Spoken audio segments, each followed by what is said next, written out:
Welcome to another episode of Long Days. This is the first guest. I wanted my first guest to be the hilarious Mark Normand, and I scored him even though I had to take a plane back from Miami to get here. It's a long story, folks. I thought you moved to Miami. I don't know why. Here's the thing: we had like a whole exchange, a whole text exchange. Yeah. For like that spanned like a couple weeks. Yep. And the whole time you thought I lived in Miami. Yes. Well, I was doing the Miami Improv, and I said, I saw you on Schultz. You got a little cheese in you. You know, you're a little swanky and dancy and some kind of ethnicity. So I figured you moved down to Miami and said, fuck these queefs up here. I'm going to Florida. And I was wrong. So I said, oh, he can open for me. You know, it'll be fun.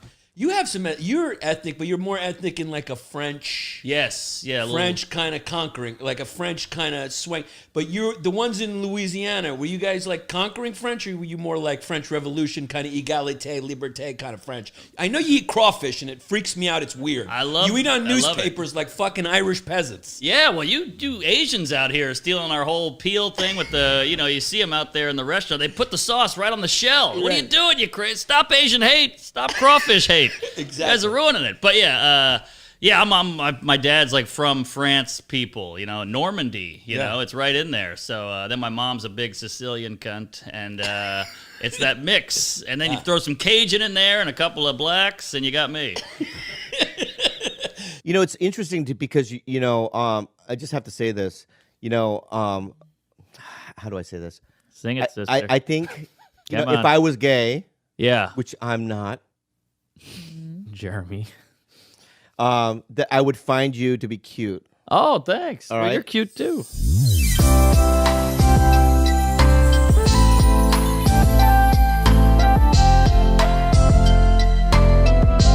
Have you heard my dick pic story? No. Maybe 8 years ago, I hooked up with this gal, and it was like this passionate weekend on the road. It was amazing. She was way out of my league. It was the highlight of my life. So we'd kind of communicate after a few weeks of me leaving, and she'd be like, send me a dick pic. Send her a dick pic, whatever, no big deal. 8 months later, we stopped talking, whatever. Somebody tweets at me, @me, hey, is this your dick? And it was a photo of my dick. Some random guy like Minnesota. But a good photo, no less. Yeah, but it's still my dick, so it's not great. But I saw my sheets, and that's what did it. I was like, those are my dinosaur sheets. And so... that's my race car bed. I know that bed anywhere. Yeah, I just didn't respond, and it kind of, flew off into the Twitter ether. But Jesus, seeing your own dick on a public platform is terrifying. That's a bummer. And he knew it was mine. Well, you got a nice penis, though. It's all right. It's fine. It's a Civic. It's a Civic. Yeah, it's like it'll get you places. It's reliable, but it's not going to win a race. What is this? LGBTQIP2SA? Is this one of Elon Musk's new kids' names? What is this? Lesbian, gay, okay, so LGBTQIP2SAA stands for lesbian, gay, bisexual, transgender, questioning, queer, intersex, pansexual, two-spirit, androgynous, and asexual. Two-spirit is a term used by some indigenous North Americans to describe those who fulfill a traditional third-gender ceremonial role. The local democracy reporting service said this is what the guy Maxie was. Remember, we had a guest on the show, Maxie. He's like a hair and makeup guy that I know in here. He said he's a two-spirit. He's a two-spirit indigenous. Two-spirit? Yeah, he's a two-spirit. He doesn't know what he is. He said every day I wake up and I'm a different one of the letters. Whoa, man, that's gotta be that's so exhausting. Yeah. I just jerk off to whatever gets me going that day. Same as me, dude. Yeah, whether it's a relative or a hobo, whatever I know, it is. That's how I feel. It's like sometimes I'm watching like lesbian porn. Sometimes I'm watching porn that looks like my wife. And then the other day I jerked off to Wade Boggs because I was just I was just reminiscing about the good old Yankee days when he was riding around the horse, and it was turning me on. His butt bouncing up in those pinstripes. I miss baseball. Yeah, yeah. Well, it's trying to skew younger. Yeah. And I've jerked off to your wife as well. So yeah, it's all full circle. Clip it. But yeah, pansexual. That's somebody who doesn't want the pandemic to end. Whatever accomplishments I had were what she considered just baseline Right. what you had to do. But do you think that made you better? It made me sadder. There's nothing about that experience that catapulted me into anything but like a broken person. I hear you. You don't look at those medals and go, hey, that was pretty good. Yeah. Damn. Nothing. Can I have them? You can have. Oh my God, one of them is gold plated. You want one? What? Yeah, hell yeah. Yeah, I'd wear that to a I won club. the Southeast Asian Games. I won 2 gold medals. I'll give them to you. No, don't give them to me. Mark, Sell them. Take them, Mark. no offense, but you don't look like no athlete to me. No, I'm not. I was a skateboard kid. You were. Oh, big time. That was my whole life. Wait. You're a skater? I was. I mean, I'm old now, but Yeah, but so boy, back could because you know flip I grew skate. up. I just a second. All right, don't Oh, no. please don't. All right, I'm a poser. Ah, Please don't. Please. He even opened up a skate shop but can't skate. I opened up a skate shop, right? Oh, what And a dweeb. yeah, and you know, Come on, man. come on, man, look at my body. Well, that's now you're 61. Yeah, that's true. Whoever said That's Asian don't true. raisin. That's true. I'm joking. You look great, even though you're coming out of your shirt at the bottom. I love it. Please keep it coming. But, sorry. yeah. I love being ripped on. Here we go. Law 45. Hold Preach on. the need for change, but never reform too much at once. Judgment. Everyone understands the need for change in the abstract, but the day-to-day level people are creatures of habit. Too much innovation is traumatic and will lead to revolt. If you are new to a position of power or an outsider trying to build a power base, make a show of respecting the old way of doing things. That's if true. change is necessary, make it feel like a gentle improvement on the past. That's brilliant There you shit. go. There you go. Some kid needs to translate that into like millennial Yeah. Gen Z talk. Like, yo, fam, it's lit when you're yourself. Fucking- you know, or some bullshit, just so everybody gets it, because I think it's a little too heavy-handed sometimes, but it's all brilliant. Oh fuck, you know what I mean? Yeah. And then you do it. But people are doing it for you. You're very popular on TikTok. Oh, really? Yeah, there's so many just viral videos. That's of you. Steve Byrne. Yes. But yeah, that's kind of flattering when someone else does that. I've had people like mimic my act or lip sync it, and you're like, Oh, that's cool. fun. Somebody's Yeah. watching, somebody gives a shit enough to do that. Yeah. Is like, do you want to do acting or anything like Nah, that? I can't act. It's not good. I just don't care. I had to do I've done a million auditions. I've never gotten one. And I had to do one where my dad died next to me on the couch, and they threw me out of the room. It was that bad. Oh, really? They're like, get out of here. What are you doing? Yeah. I was like, oh, Dad, what are you, crazy? What are you, dying on us? Jeez Louise. Yeah. And they're like, all right, you're wasting our time. I was like, I drove here from Santa Monica. It took 3 hours. you know? Yeah.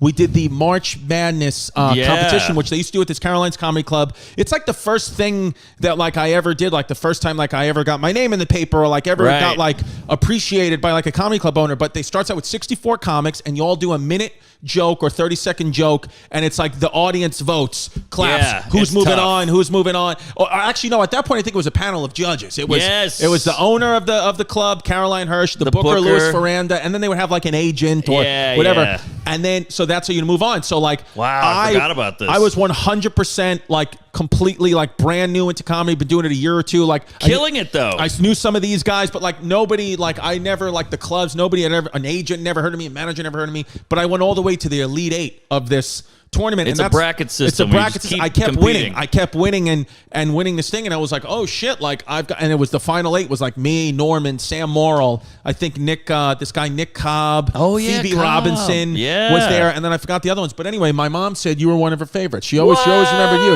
You, Sam Morrill, she liked, and then Harrison Greenbaum. Well, he's a gay. Yeah. But, no, he's a nice kid. But, But he is gay. that was a wild time, and it was me and you, I think, at the end. I think it was neck to neck. Well, then one year I got all the way to the championship, and it was me versus Norman, and Norman won, the scumbag. yeah. He beat me. That was a big deal. That was like 1 and 2 right there. Yeah, and that what was did you? terrifying. I forgot what you won. Nothing crazy, right? You Was get it- like $200 and a fleshlight or something ridiculous, you know. But you know how cheap Caroline's is. But yeah, that was a big deal, and I had like I got a little misty after. Yeah. I just heard my mom whisper, "What's a fleshlight?" Oh, I'll send her one. I got a million of them. I got a question for Mark. What's the worst comedy gig you've ever lived? What's the what? The worst comedy gig. Oh my God, the worst gig ever. Probably like I've done a million corporates, and I've told the story before, but I got this big gig because Seinfeld shouted me out, and once Seinfeld did that, I was at the Mets game he shouted you out at. That's I was sitting in crazy. the stands. wow, How crazy is that? I was at the freaking Mets game that he Have you told the story about how he doesn't call you anymore? Oh yeah. We did. Okay, Yeah, we did okay. it. We did it on. We did. I have for the $25 members at Patreon.com/Christy Comedy. We do a thing called the Chris and Eddie Show. I call it Edibles Eddies, where I take an edible with homeless pimp, and then they wait 30 minutes, and then I do the show on Eddies, and we call it the Chris and Eddie Show. And I Holy told the story. I shit. started reading texts on the Patreon from Seinfeld.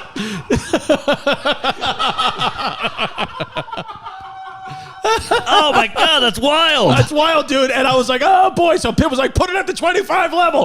That's how we thought of the idea, because I was like, we got to put it out, right? He was like, yeah, but dude, you started reading Seinfeld texts. Yeah, oh and I was my like, what do we do? God. He's like, what if we put it at the $25 level? I was like, all right, yeah, let's give her a name. And he was like, well, you took edibles. I was like, the Chris and Eddie Show. He's like, perfect. Oh, you get to the $30, it's Cosby text. Oh yeah, But- dude. Oh yeah, I'll start. Yeah, absolutely. But yeah, so, it's crazy. He's shouting me out, Yeah. whatever, and it didn't do shit for my career. I thought, I'll be selling out the next day. It That's- didn't make a blip. Yeah. I mean, it was good for me, and my mom fingered herself and all that. But other than that, it was. Hey, Mom. Oh, sorry. She knows. She's done it. And yeah, so what was I saying? Sorry, your mom's distracting me. Jesus. Yeah. Yeah. So, but what it did do was these corporates hit me up like, who's this whiz kid that Seinfeld's talking about, Sure. And so I got hired by all these giant pharmaceutical, Ford Motor money, Company. money. It was a good year. Yeah. And I bombed every single one of them. But this one in particular, they bought me a tuxedo. They got me a limo to Philadelphia in this beautiful ballroom. It was a drug company. It was like the Oscars for drugs. Right. For like pills and Pfizer and all this shit. And it was a 3-hour thing. I was supposed to do 15 minutes up top, and actually, Jimmy Kimmel do the award show. Sure. Ellen DeGeneres, whatever it was. Billy Crystal. So I bombed the first 15 minutes. This is like the biggest gig of my life. How many I people got are there, note would you say, cards. roughly? Huh? How many people? I don't know, 600 in a ballroom tuxedo. It's like, that's the guy who owns routers, and that's the guy who invented the iPhone. Harvey 6. Weinstein. Yeah, all Yeah. those guys were there. The whole thing. Yeah. Al Gore. It was crazy. Oh my God. I know. And so I got to do all the best antidepressant goes to the doo-da-da. All the drugs that sound like black women's names. And so I'm in the tuxedo. I go up. They hate me already. I got to eat dinner with them too. And then they go, Mark Norman, the host. And I go up there. There's a big podium and everything. And the first 15 minutes, I die. Zero. And I'm doing Tonight Show, like tested Norman, you material. got great. If you ask Mark to do his A stuff, it's killer shit. Oh, thanks. Yeah. And obviously clean and all that. So Yeah. I was like, man, this is a tough group. But I did one joke about a vibrator, but it's very clean. It's just, I mentioned the word vibrator once. I see a woman get up in the back. She walks out. I go, whatever. She's probably menstruating or miscarriaging or whatever it is. And then I go back, to my act, blah, blah, blah.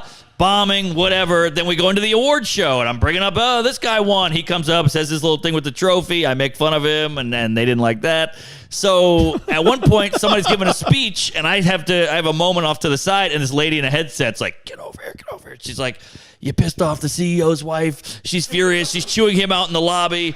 I don't know what's going to happen, but it ain't pretty. And she's kind of crying a little bit. I'm like, what is going on? Oh So I my go back God. up there. I'm like, hey, the award for the best diarrhea pill goes to this guy. So he comes out, and then they bring me back, and they're like, you're fired.